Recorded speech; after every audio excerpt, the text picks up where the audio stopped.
In this video, I will be showing you how to close delete PayPal account permanently.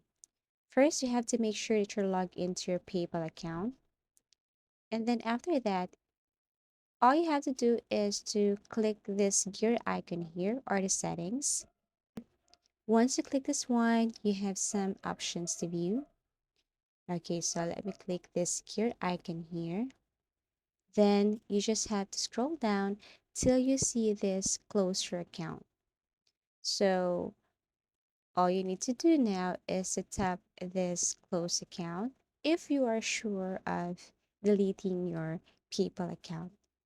So after tapping this, they will ask you a question or a question will pop up and they just want to make sure that you really want to close or delete your account.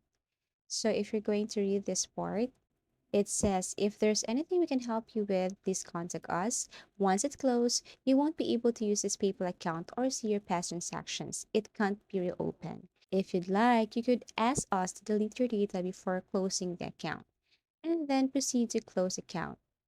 That's it. That's how easy it is to close PayPal account permanently. Thank you for watching and see you again in our next videos.